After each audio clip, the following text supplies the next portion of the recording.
by TCU head coach Sonny Dykes and Georgia head coach Kirby Smart. Coach Dykes, we'll start with an opening remark from you.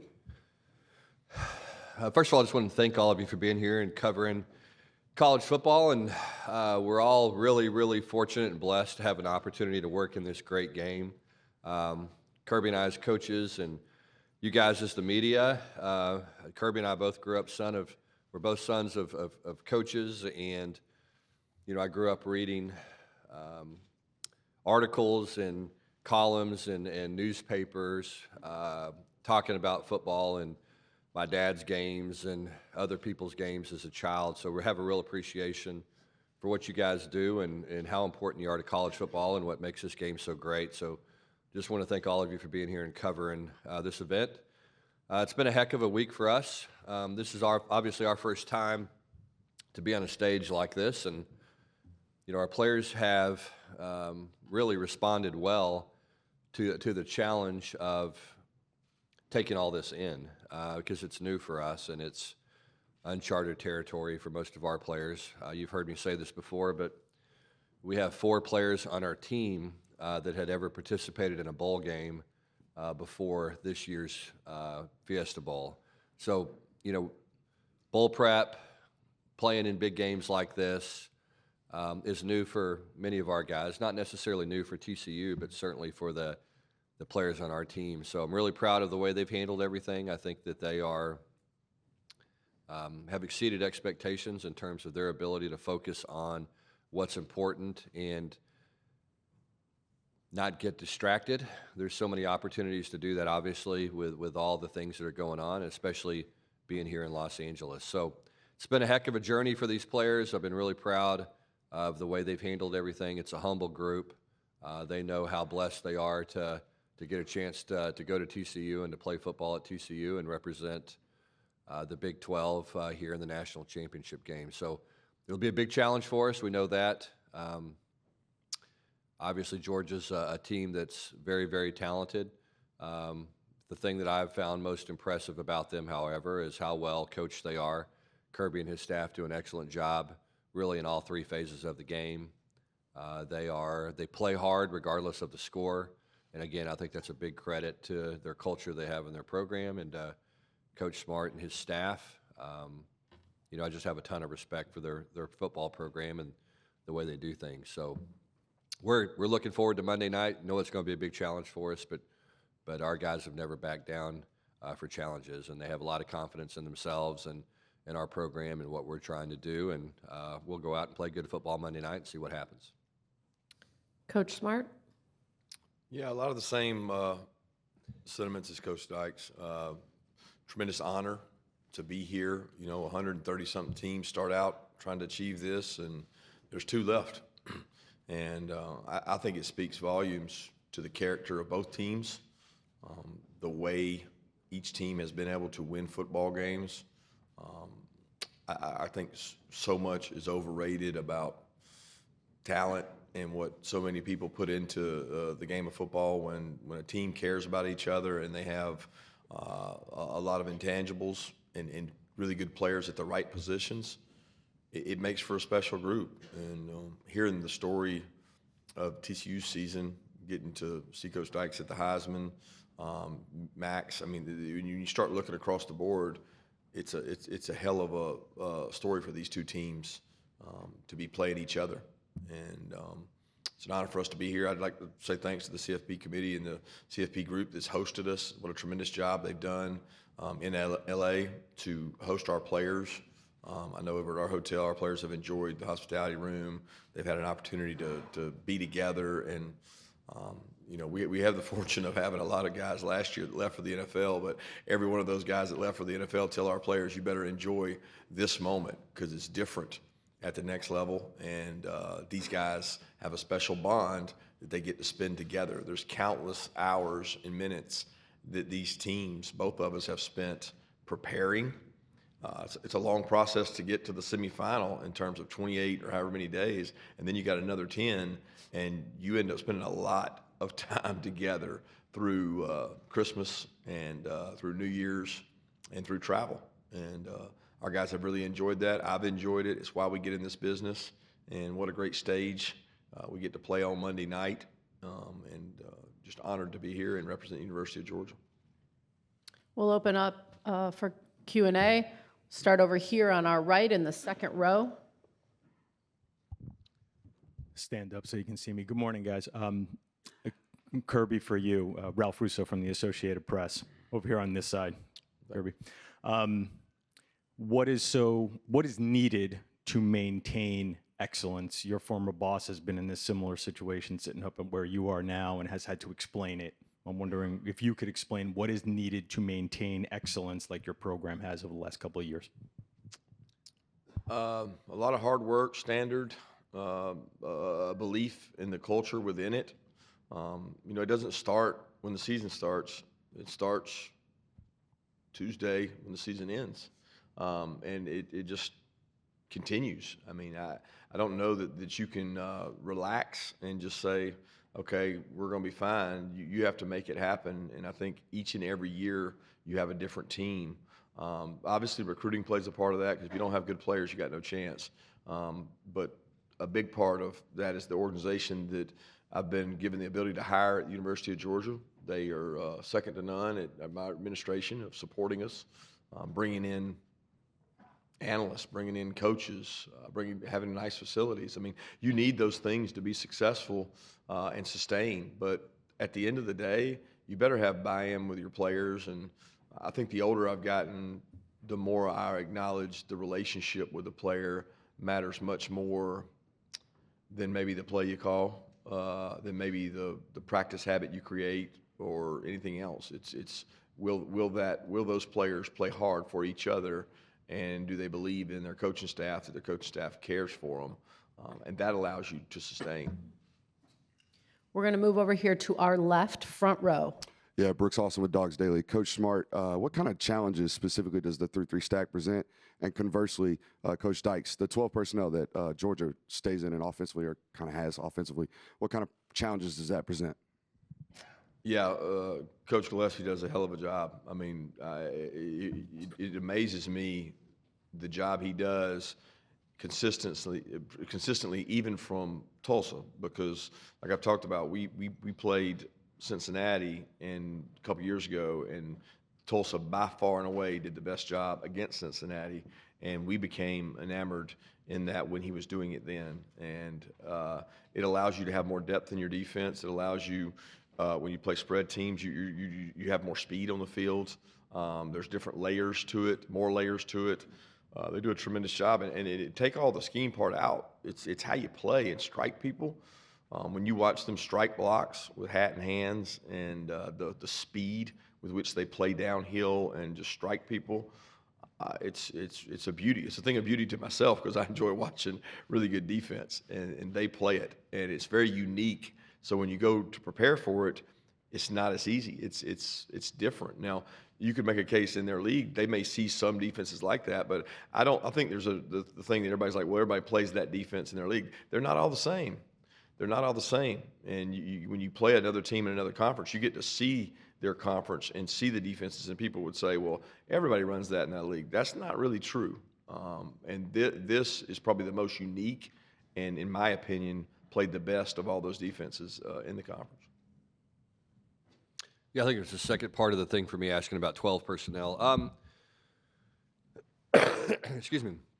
You know what's interesting about 12 personnel? A lot of people run 12 personnel, and so what you do is, and this is something that, it's something that we've done in the past. I was Mike Leach's disciple, kind of a 10 personnel guy. That was the thing that Mike did different, was took Cal's offense. It was a lot of 20s, some 21 personnel groupings, and made it basically a 10 personnel offense, and started to play with tempo and all the things that kind of made Mike's version of the air raid different and unique. As a young coach, I took a coordinator job at the University of Arizona, and had a tight end named Rob Gronkowski that was a pretty good player. And so, it was like, okay, I've never played with a tight end. I don't even really know what a tight end looks like. And this is what he looks like. And so let's figure out a way to get this guy the ball. And so, all of a sudden we're lining up in 11 personnel and some 12. And the thing that's different about it is, you got to play 8 gaps. Your run fits are much more complex.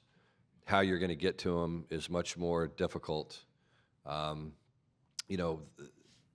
Now from a run game perspective, you've got to cover all of these gaps that you don't necessarily have to cover, without the 12 personnel. And so it just changes the way you approach the game defensively. Most people, when they go 12, they're taking 2 good players off the field and putting 2 average players on the field. Well, Georgia's certainly the exception to that. I mean, their tight ends are exceptional. And they are wide receivers are like Rob. I mean, they're wide receivers that are 270 pounds and can block. And the thing that's unique about those 2 tight ends is they like to block. They're physical-minded guys. They're very skilled receivers, but they play a tough brand of football. And that's what makes Georgia's 12 different than everybody else's. As I said earlier, most guys are taking out a good player and putting in some average at best player, because they want to, change the run fits or make it a little bit more difficult for a defense to prepare for. These guys are doing it with, arguably 2 of the best tight ends in college football and some really exceptional athletes. And again, the thing that stands out about them is their toughness and their willingness to go in there and mix it up and their effectiveness as blockers. Take our next question right over here to our right in the very front row. Kirby, Lance McCurley, Lake Oconee News. We get to see Javon on the field and on the sideline as kind of a charismatic guy, kind of a leader. But what is he kind of like behind the scenes, and how have you seen him grow in the last couple of years? You say Javon? Yeah, just a great kid. He loves football. When you start combing our state, I wouldn't say there's kids as talented as Javon everywhere, but there's a lot of kids in our state that just love football. And that's what we found during the COVID year. He never got to come to campus. He never got to come to camp.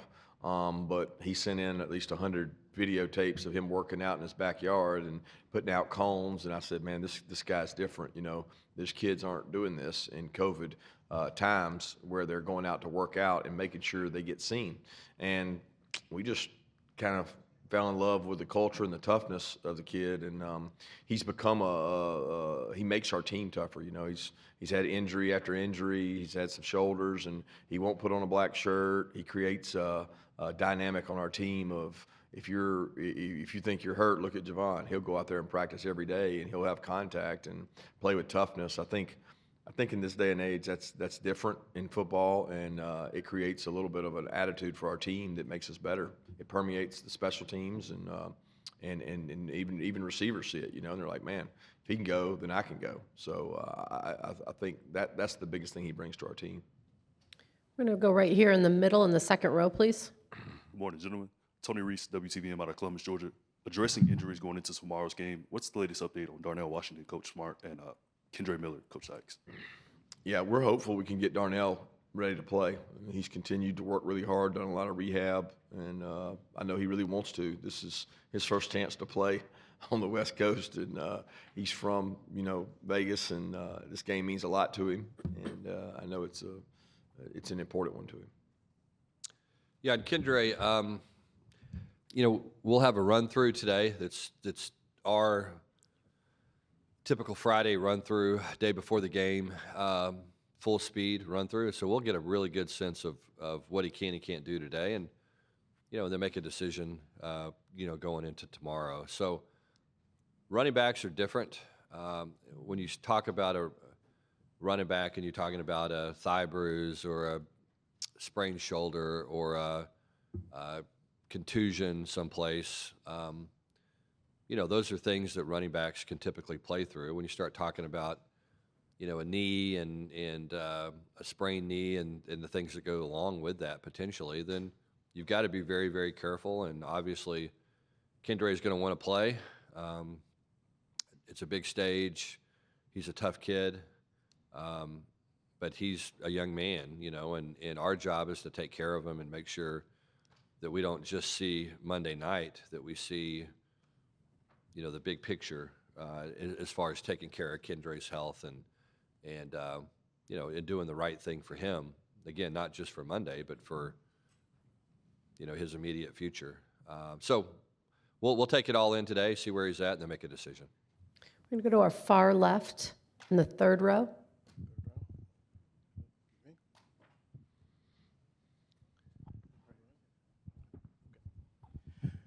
Questions for both coaches. Newey Scruggs, NBC5 Dallas. For you, Coach Smart, I know you talked about not feeling like you were the hunted, but the pressure of being installed as the favorite and being the #1 team in the country to face this group of guys that were unranked all year. And then for you, Coach Dykes, can you speak to the fact of TCU's becoming a national brand? Earlier this week on TNT, Ernie Johnson, who's a Georgia grad, bet Shaq that Georgia would win by 28, and Shaq, who now lives in Texas, said he'd eat a horned frog if it happened here, but that here's a NBA show talking about TCU football. Yeah, I'm not sure I understand the question exactly. In regards to the hunted or being hunted, I mean, I promise you, there's no greater pressure on any sport than there is on college athletics, especially for major college football programs. And I don't think Coach Dykes or myself would be in this business if we weren't used to pressure. And I don't. I look at it in a vacuum. I don't get to watch much TV. I don't get to do much social media. I just worry about our team and don't get caught up in anything outside of that. And we've had a saying around our place for a long time that probability is not reality. So we don't control what people say in probability. Reality is what happens on the field between those lines. And that's what takes a lot more courage than just putting out probability. Yeah, and I'll say this, I do, you look around college athletics and you look at the NCAA basketball tournament and you see teams that you don't expect to be there end up in the top 8 or the Final 4. That seems to be something that's almost an annual occurrence these days. College football is different. It just is. There's a lot of plays that go into that game. There's a lot of players, instead of 5 guys and 1 or 2 guys get really hot, you've got to have an entire team do it and execute at a high level. And so I do think it's more difficult to kind of emerge from the shadows in football than it is maybe in basketball. Our group has had a little bit of a magical ride, and I think the biggest difference is that it's our first year. We were still trying to get to know the guys. We're still trying to get, a culture established. I just think that at the end of the day, that's the most important thing is what is your culture? Because it drives the decision a player makes from the time they wake up in the morning to the time they go to bed. What is their level of commitment? What's their level of responsibility to their teammates? How deeply are they truly invested in the team? And so there's all these things that sometimes take time. To our players' credit, for whatever reason, it didn't take as long this time as it usually does. Our guys were hungry and they were mature. They had a chip on their shoulder, and they bought in quickly. Now, the challenging thing as we move forward, past Monday, is where do we go from here? And there's a standard now that and a set of expectations that accompany this kind of success. And to me, that's the exciting part. It really is. I mean, you really get to find out how good you are. It's one thing to kind of get to the top. It's another thing to be able to stay there. And again, that's why I have so much respect for Coach Smart and his staff and the Georgia program, because that's a hard thing to do. It's very, very difficult to do, and it takes a lot of factors and a lot of people and a lot of commitment to be able to do that on a consistent basis. So, we're looking forward to that challenge. There's some doors open to us now because of this success that have been closed for a long time, and it's up to us to figure out how to reap the benefits from when it comes to recruiting, the opportunity to recruit a different kind of player, when it comes to the opportunity to have access to staff members and additional staff and, just all the things that can help you take the next step as a program. So, it's been a journey to get here, but we're excited about not only Monday night, but where do we go from here, and how can we continue to build our brand from a national standpoint. You know, and I think the second part of the question, look, I've always been a Shaq guy. You know, I mean, that's told the story before. My wife and I have been married 17 years now. We've had 3 disagreements in our marriage in 17 years, and one of them was about Shaq and Kobe. You know, I'm a Shaq guy, she's a Kobe girl. That was probably about as eventful argument as we've had in our marriage. And so, hey, look, I'm a Shaq dude through and through. Always have been. So he's a Texas guy, San Antonio Cole. On that note, we'll move right over here to the middle in the second row. That's more information than you wanted. Hey, but it's the truth. I'm more impressed you've only had 3 arguments with your wife in 17 years. I'm still trying to conquer that. Sonny, you just made Sports Center, but Dennis Dodd, CBS Sports, for both coaches. Kirby, I think you're still on the rules committee. I wonder what both of you thought of the concept of limiting what are now being called exposures, not plays, but exposures for or against. What are the advantages or disadvantages of that? You're talking about total number of plays in game exposures you're talking about? Yeah. Yeah, I think one of the first things you look at on the rules committee, and they bring it up every year, is the length of games. I think there can be 2 things there. You're talking about TV viewership, and you're also talking about exposures to contact in terms of number of plays.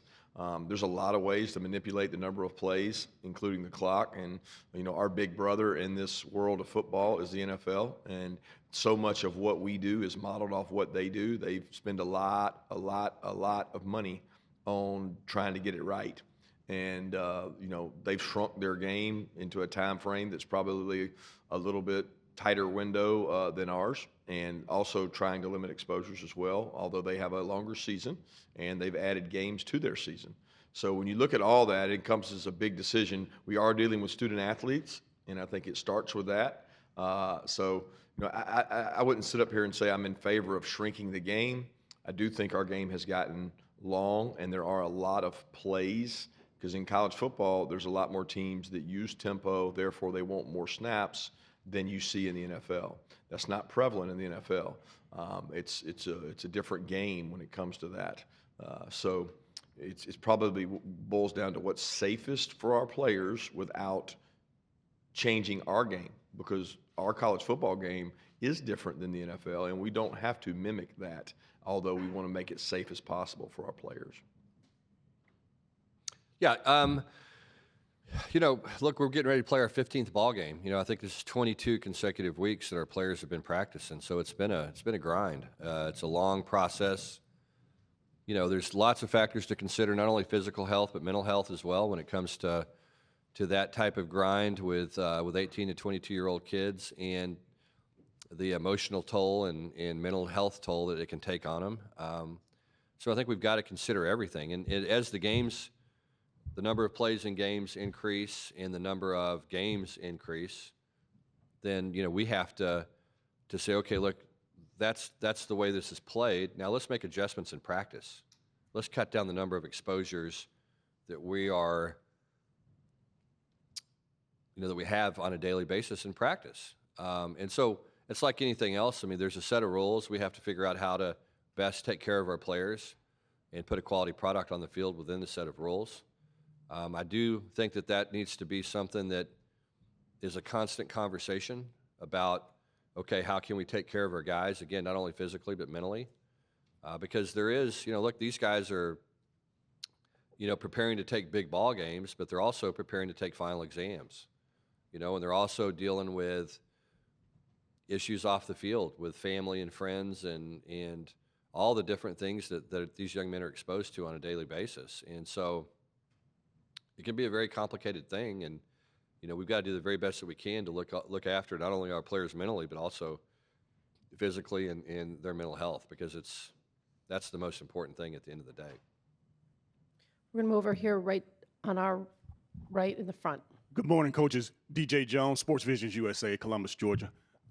This question is for both of you. Obviously, the mission is to compete for a national championship, but can you explain how the practice time and this time of year is so important to the development and maturity of your younger players? Well, I'll start. I mean, it's obviously been a big thing for us. Again, we've had, lots of practice opportunities. We've had, an additional 15 leading into the semifinal game that our players haven't had in the past. So you think about it, if you're a senior team and, if you're a senior player and you've been in a program that has consistently been the bowl games, and particularly New Year's Day bowl games or bowl games that occur later during the bowl game cycle, you look up and you go, okay, it's 15 practices for 4 years. That's 60 practices, okay? Well, that's 4 years of an additional spring training. And that's a big deal. That's a really big deal. And that goes back to what I talked about earlier in our program. We have 4 guys leading into this year that have participated in a bowl game. And so, we're a little behind in terms of our development and trying to catch up to some of the folks in front of us because we just haven't had that many practice opportunities. So what we've had to do is maximize them, and again, to our players' credit, they show up every day with a willingness to go to work, and it makes a difference. And we tried to sit down and say, okay, look, we were fortunate enough to get in the Big 12 championship game, which was an extra 5 practices. We're fortunate enough to get in the college football playoff, which is an extra 15 practices. We're fortunate enough to get into the national championship game now, which is an extra 5 practices. All those things add up. And so we sat down and we said, okay, what do we want to accomplish by this? Number one, win the last game. That was our goal. And number 2, develop our team, and including our young players. And so it's been a great opportunity for some of our young players that have been on scout team that haven't had a chance really to get developed that much, to get developed. And so we go back and we check our work all the time. We have objectives that we want to accomplish, and then we go back and say, are we really doing this? Are we really giving those young guys an opportunity to shine and develop and compete and become the kind of players we want them to become? And we're making sure that that's the case. And so far, I think that's happened. And I can't help but carry over, I think. We'll find out. Yeah, a lot of the same. I said this yesterday at Media Day, and I hate to repeat myself, but I really think a lot of the reason we were able to turn our roster over from last year to this year was the practices and preparation we had at this time of year. As we were finishing the year last year, we were getting really high-quality work out of about, I would say, 7 or 8 kids starting for us right now in the game. Tomorrow night, we're scout team players or 2s, and the way we do our reps as the year goes, our 2s get a little more volume and our 1s get a little less, knowing that the 2s need the work and might be up for call as you have injuries. So the guys that are playing now that were 2s last year, in some cases 3s, they got a lot of work, and I think Coach Dykes is right. That cumulative effect. I've always said the states that have spring practices, their kids leave high school football 1 year ahead of states that don't, because they've had 4 spring practices from 9th grade to 12th grade, and our kids have had a lot of practices. The counter thought to that is how much we do practice. We have a lot, and we target a lot of days for our kids to, the 1s go condition, and the 2s and 3s go get opportunity, and they literally go against each other and just play football. And I think that does help in terms of getting your team prepared. I also think when the portal age, when kids feel like they don't have a role, they're quicker to leave, and we're really selling the development. We're going to show Jordan Davis from his freshman and sophomore year down there working on the scout team and say, hey, look what this guy, where he was, and look what he became doing it this way. And selling that within your program becomes a selling point to them to stick and stay and truly develop and grow in the organization.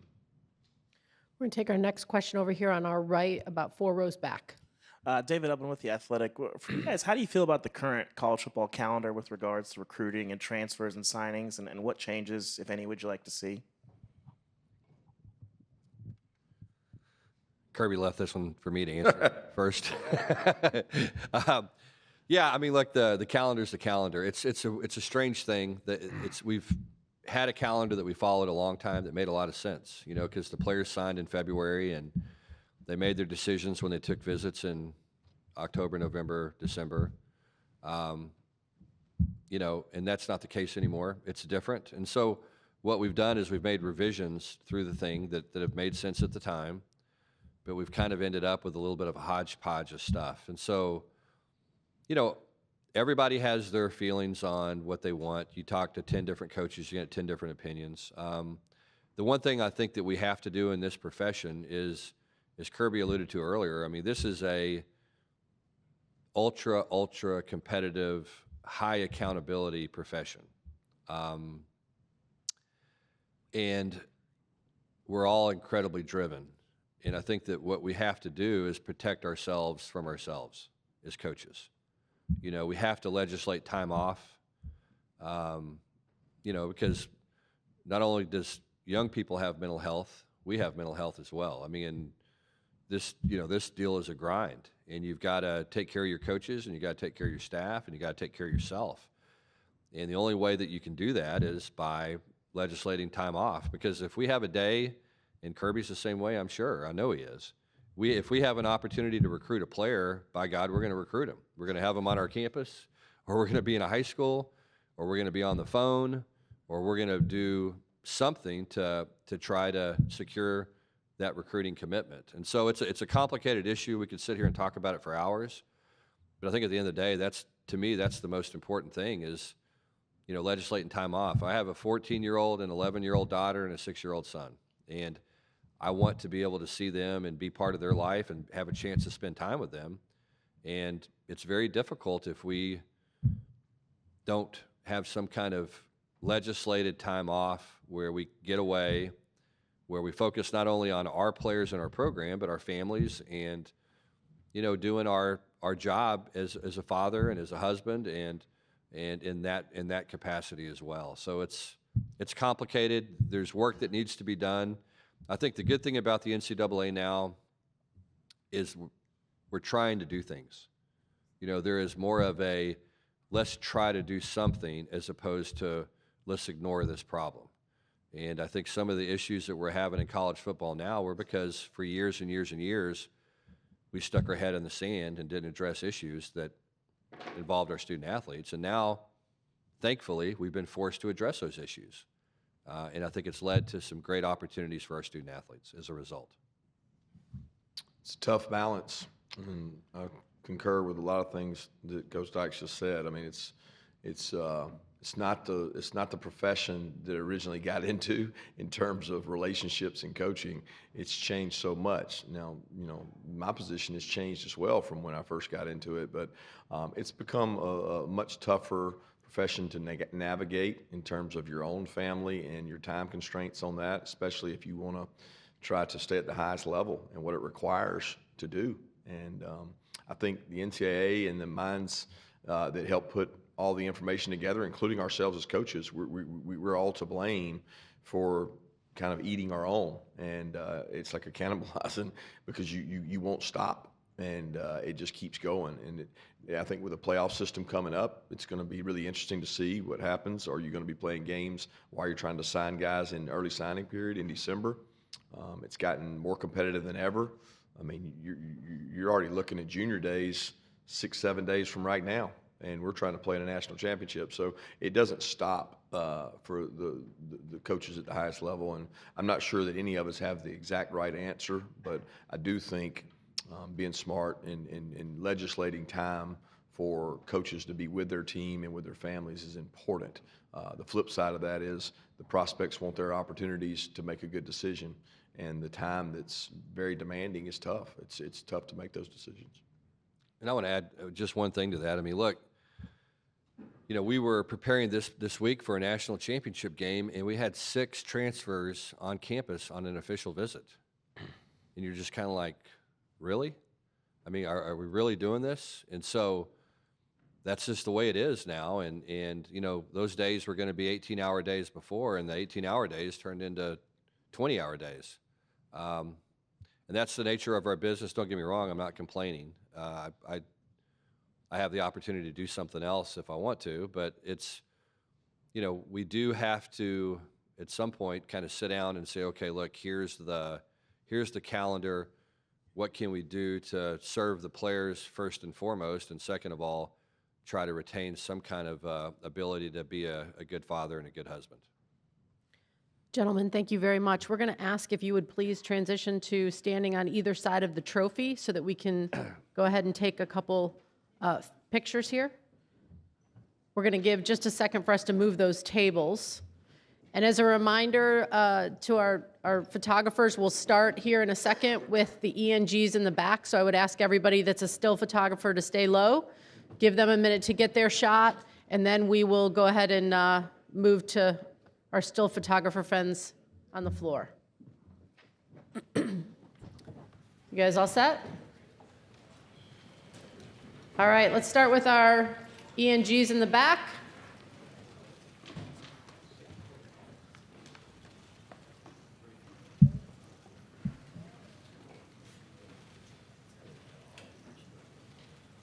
Okay, and then we'll move here to our photographers down in the front.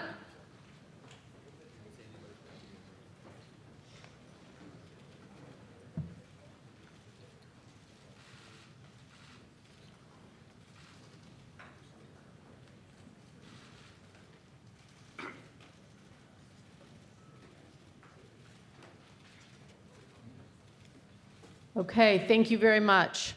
That concludes today's news conference. Hope you have a great day.